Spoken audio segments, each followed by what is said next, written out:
মেয়েরা অমুসলিম ছেলেদের সাথে সম্পর্কে জড়াচ্ছে এবং এই ষড়যন্ত্রটা অত্যন্ত গভীরভাবে তারা আমার মুসলিম মেয়ে সমাজ যুবতীদের মধ্যে ছড়িয়ে দিচ্ছে। বিভিন্ন প্রলোভন দেখিয়ে, বিভিন্ন ধরনের আশার বাণী শুনিয়ে মিষ্টি খাওয়ায়, ওটার মধ্যেও কালো জাদু ঢুকায় দেয়, ওটার মধ্যেও কালো জাদু ঢুকায়। যখন এই মেয়েকে যখন কোনো কিছু গিফট দেওয়া হচ্ছে, ওর মধ্যে কালো জাদু ঢুকিয়ে তারা তো কুফরি কালাম দিয়ে সব করতে ব্যস্ত, কারণ তাদের তো আর ঈমান নাই, আল্লাহর ভয় নাই। কুফরি কালাম করলে সমস্যা কি তাদের? ব্যাস তারা কুফরি কালাম করে একটা মেয়ের ভেতরে তার পরিপূর্ণ ভালোবাসাটা ঢুকিয়ে দিল। সপ্তাহের পর সপ্তাহ, মাসের পর মাস, বছরের পর বছর আমার মুসলিম নারীদেরকে হিন্দু যুবকরা ধর্ষণ করছে। আরো গভীরে পৌঁছে এই মেয়েটাকে আস্তে ধীরে ভারতে পাচার করে দেয়। ফলাফল কি হয়? এই মেয়েটা ইন্ডিয়া যাওয়ার পর সে পতিতালয় তার জায়গা হয়। অনেক মুসলিম মেয়েরা অমুসলিম ছেলেদের সাথে সম্পর্কে জড়াচ্ছে এবং এই ষড়যন্ত্রটা অত্যন্ত গভীরভাবে তারা আমার মুসলিম মেয়ে সমাজ যুবতীদের মধ্যে ছড়িয়ে দিচ্ছে।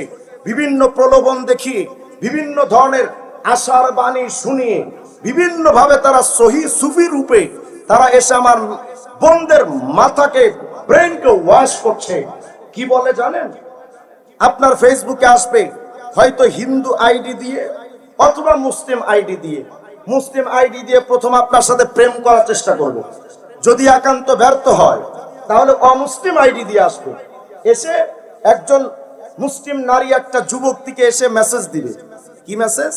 যে আসলে আমি মুসলমান হতে চাই, আপনি যদি দয়া করে আমাকে ইসলামের ব্যাপারে একটু সাহায্য করতেন তাহলে আমার মুসলমান হতে একটু সহজ হতো। ব্যাস, মুসলিম নারী যুবতী প্রথম ষড়যন্ত্রে অ্যাটাক হয়ে গেল। ও মনে মনে ভাবতেছে আমার ওসিলায় যদি একজন বেঈমান মুসলমান হয় তাহলে তো আমার কপাল কত ভালো, আমি জান্নাত পেয়ে যাব।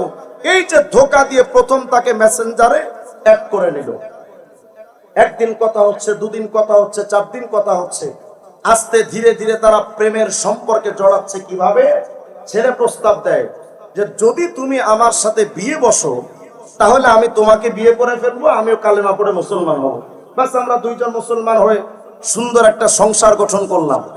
এভাবে করে প্রেমের জালে আবদ্ধ করে তারা আমার মেয়ে সমাজকে, আমার মুসলিম মেয়ে সমাজকে তারা তাদের জালে আবদ্ধ করে মিট করে, দেখা সাক্ষাৎ করে, মিষ্টি খাওয়ায়, ওটার মধ্যেও কালো জাদু ঢুকায় দেয়, ওটার মধ্যেও কালো জাদু ঢুকায়। যখন এই মেয়েকে যখন কোনো কিছু গিফট দেওয়া হচ্ছে, ওর মধ্যে কালো জাদু ঢুকিয়ে তারা তো কুফরি কালাম দিয়ে সব করতে ব্যস্ত, কারণ তাদের তো আর ঈমান নাই, আল্লাহর ভয় নাই। কুফরি কালাম করলে সমস্যা কি তাদের? ব্যাস তারা কুফরি কালাম করে একটা মেয়ের ভেতরে তার পরিপূর্ণ ভালোবাসাটা ঢুকিয়ে দিল। সপ্তাহের পর সপ্তাহ, মাসের পর মাস, বছরের পর বছর আমার মুসলিম নারীদেরকে হিন্দু যুবকরা ধর্ষণ করছে। আরো গভীরে পৌঁছে এই মেয়েটাকে আস্তে ধীরে ভারতে পাচার করে দেয়। ফলাফল কি হয়? এই মেয়েটা ইন্ডিয়া যাওয়ার পর সে পতিতালয় তার জায়গা হয়। আমার মা বোনরা যারা আজকের আলোচনা শুনছেন তাদের জানা দরকার, কোরআন শরীফের মধ্যে আল্লাহ পাক স্পষ্ট করে বলেছেন, এত দায়িত্ব আপনাকে দেওয়া হয় নাই যে আপনি একজন হিন্দুকে বুঝায় কালেমা পড়ায় মুসলমান করাবেন। এত দায়িত্ব আপনাকে দেওয়া হয় নাই। আল্লাহ পাক সুস্পষ্ট করে বলেছেন, লা তাত্তাখিদুল ইয়াহুদা ওয়ান নাসারা আউলিয়া। ইহুদি, খ্রিস্টান, আরে তারা তো আসমানি কিতাব পেয়েছিল, আসমানি আল্লাহর উপরে তাদের বিশ্বাস আছে। এরপরও আল্লাহ পাক সে আহলে কিতাবদেরকে বন্ধু বানাতে নিষেধ করেছেন। যদি আসমানি কিতাব পাওয়া ইহুদি আর খ্রিস্টানদের বন্ধু বানানো আল্লাহর তরফ থেকে যদি হারাম হয়, যারা গরুর মুখ খায়, যারা হিন্দুদের, যেই হিন্দুরা মূর্তির পূজা করে, তাদের সাথে মুসলমান মেয়েদের বন্ধুত্ব দূরের কথা, হোয়াটসঅ্যাপ, ইমো, মেসেঞ্জারে কথা বলা হারাম।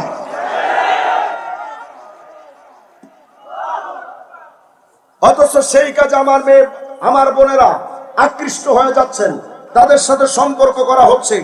আস্তে ধীরে এই মেয়েরা তারা ফিজিক্যালি, সেক্সুয়ালি তারা জড়িত হয়ে যায়। আস্তে ধীরে তাদের শেষ ঠিকানা হয়ে যায় পতিতালয়।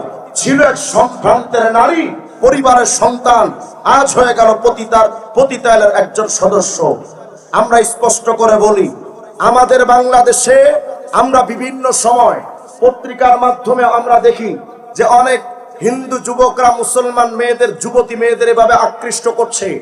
আমরা স্পষ্ট করে প্রশাসনকে বলছি,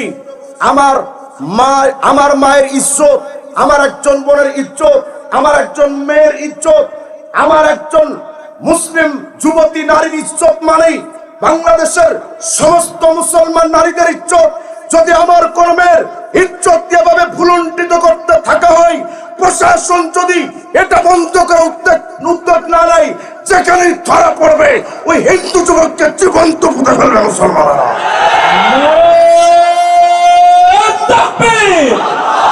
নারায়ে তাকবীর। ইসলামের শত্রুরা মুসলমানদের